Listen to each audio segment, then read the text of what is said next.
Drama के इस part में हम ये देखते हैं कि हन के पापा हॉस्पिटल होते हैं। हन बहुत ही परेशान हो रहा होता है अपने पापा के लिए।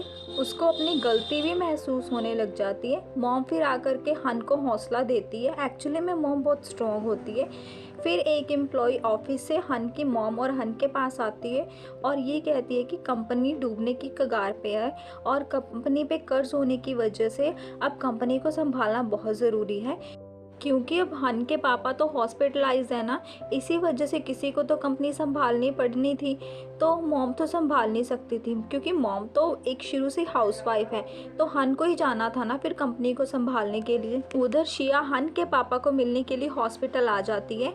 शिया को हन के पापा के बारे में ज़्यादा तो नहीं पता था, क्योंकि वो कभी पहले मिली नहीं थी। पर शिया को इतना पता था कि उसकी मॉम की किडनी हन के पापा में है, तो उसे अपनी मॉम ही महसूस हो रही थी।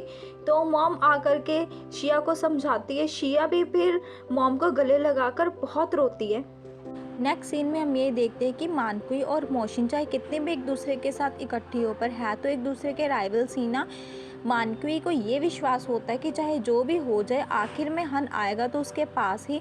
पर मोशिन को ये घमंड होता है कि उसके पास बहुत सारे पैसे हैं। तो अब तो हन की फैमिली में फाइनेंशियल क्राइसिस जो चल रहे हैं, सिर्फ वही उसकी हेल्प कर सकती है।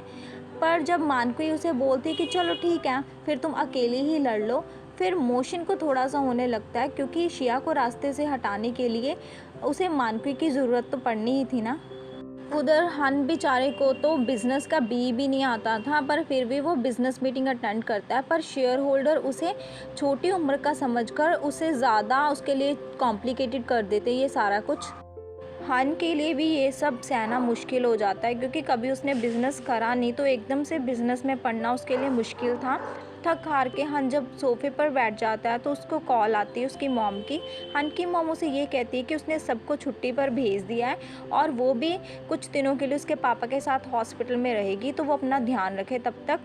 तभी डोरबेल बजते ही हन डोर खोलने जाता है और शिया को भूत समझकर फिर से डोर को बंद कर देता है। जब वो फिर से डोर खोलता है तो शिया आ जाती है। शिया उसे बोलती है कि वो उसकी देखभाल करने के लिए आई है। हन थोड़ा सा एटीट्यूड दिखाता हुआ उसको जाने के लिए बोलता है कि वो अब क्या करने आई है, पर शिया थोड़ी ना जाने वाली थी ऐसे। फिर हन उसे झूठा एटीट्यूड बोलता है कि चलो अब तुम आ तो गई हो, अब अंदर चली जाओ। आय हाय, हन की स्माइल तो देखो।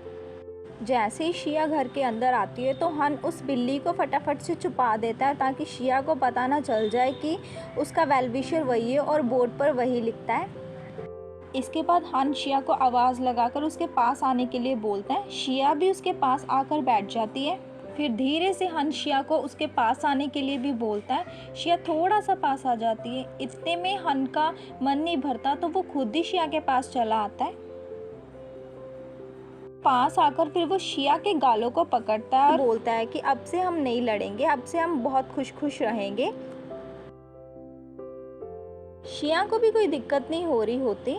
एक्चुअल में उसे भी हन के पास रहना बहुत ही अच्छा लगता था। फिर हन बातों ही बातों में उसको गले लगा लेता है। शिया भी खुश हो जाती है और हन भी खुश हो जाता है, पर अपनी अपनी ईगो के कारण वो एक दूसरे को बोल नहीं पाते ये सब। फिर हन शिया को किस करने वाला होता है, तभी बिल्ली की आवाज़ आ जाती है। शिया से पूछती है ये बिल्ली की आवाज़ कहाँ से आ रही है। हन डरता डरता उसे कहता है कि पता नहीं कहाँ होगी। फिर वो खुद ही बिल्ली बन जाता है और बिल्ली की आवाज़ निकालने लग जाता है। शिया को उस पर विश्वास नहीं होता, पर हन उसे फिर सोने के लिए बोलता है और उसको खुद ही ले जाता है उसके रूम में।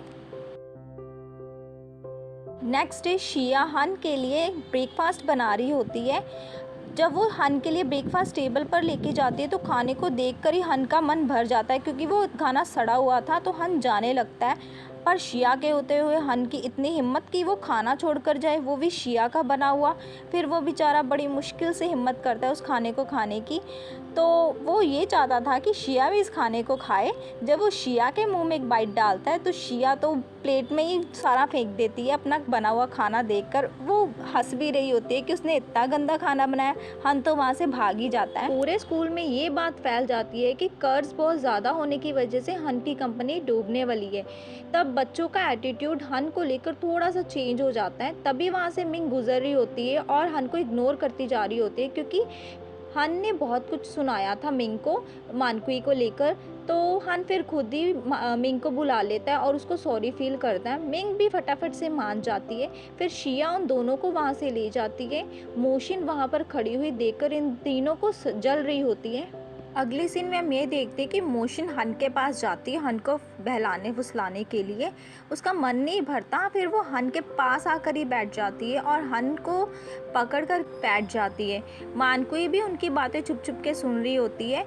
मोशिन को ये लग रहा था कि वो हन को फाइनेंशियल हेल्प करके उसको पा लेगी, पर हन थोड़ी ना ऐसे पटने वाला था इतनी जल्दी, और वो भी पैसों के साथ। हन भी क्लियर था अपने लिए और मोशिन को 2-4 बातें सुना ही देता है। मतलब मोशिन की किस्मत में हन से इंसल्ट करवाना ही लिखा है। हन का ये बिहेवियर मोशिन को हज़म ही नहीं होता। उधर घर पर बैठा हुआ हन शिया की वेट कर रहा होता है, क्योंकि शिया को उसने सोया सॉस लाने के लिए बोला था। शिया को आते हुए फेंगशाओ की कॉल आती है। फेंगशाओ उसे डिनर के लिए चलने पर बोलते हैं, पर शिया को तो हन की देखभाल करनी थी ना, तो वो मना कर देती है। जितनी खुशी के साथ शिया घर पर आती है, शिया की सारी खुशी गम में बदल जाती है मानकुई को देखकर। मानकुई बहुत अच्छा खाना बनाती थी, तो हन ने उसे बुलाया था खाना बनाने के लिए। मानकुई शिया से सोया सॉस ले जाती है, तो शिया को ये सब देख फेंगशाओ के साथ डिनर पर जाने का ही आइडिया अच्छा था, पर हन कहाँ उसे जाने देने वाला था। हन उसे बिठाने लगता है, तो शिया बोलती कि वो ऐसे नहीं बैठेगी। वो मानकुई की हेल्प करने चली जाती है किचन में मानकुई के हाथ में गरम लगने से वो ढक्कन नीचे गिर जाता है, क्योंकि मानकुई को पहले ही हाथ पे चोट लगी हुई थी। फटाफट से आकर मानकुई को वहाँ से ले जाता है। शिया को ये सब देखकर बहुत ही बुरा लग रहा होता है। जब शिया ढक्कन उठाने लगती है, तो वो ये नोटिस करती है कि ये ढक्कन तो बिल्कुल ही ठंडा है। मतलब हन को पाने के लिए मानकुई का ये सारा प्लान ही था ना।